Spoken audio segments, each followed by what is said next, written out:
आहेस ना रे? बरा आहेस ना रे?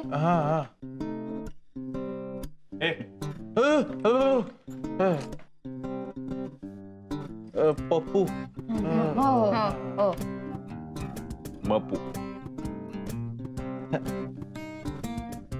तुम्ही फार फार हसत असाल ना रे मला. तुझ्यावर कोणी हसत नाहीये.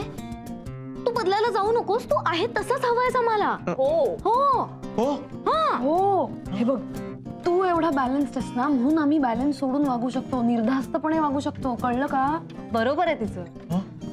ऐक, आपल्या नळाला त्या दिवशी पाणी आलं. हा, खूप कौतुक वाटलं आपल्याला. काय उत्साह होता. आज कोणी ढुंकूनही बघितलं नाही त्या नळाकडे. तसंच होणार आहे अरे तुझं. तू असा बदलशील, त्याची आम्हाला सवय होईल आणि काही दिवसांनी फरकही पडणार नाही. खरंच? आम्हाला जुना सुजय हवाय. हो खरंच खरंच. हो हो हो.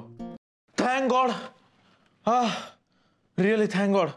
तुम्हाला खरं सांगतो, 2 दिवसापासून मलाही या ॲटिट्यूडचा भयंकर कंटाळा आला यार. अरे काय सांगू, मला तर उलट वाटायला लागलं. त्यातून माझ्या बॉसचा फोन आला. बॉस म्हणाला, हे बघा सुजय साठे, अहो इतके दिवस वर्कलोड होता म्हणून तुम्हाला सुट्टी देऊ शकलो नाही, पण आता तुम्ही सुट्टी घ्या आणि जेव्हा मन होईल तेव्हा परत या. पण परत या, वी नीड यू.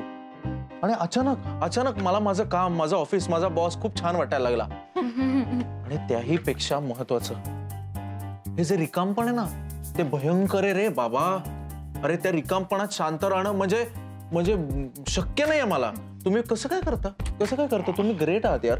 नाही खरंच नाही. त्यामुळे मी असले अघोरी फावेटे करायला लागलो आणि ते काय मला झेपणार नाहीत. नाही माझा तो पिंडच नाही आहे.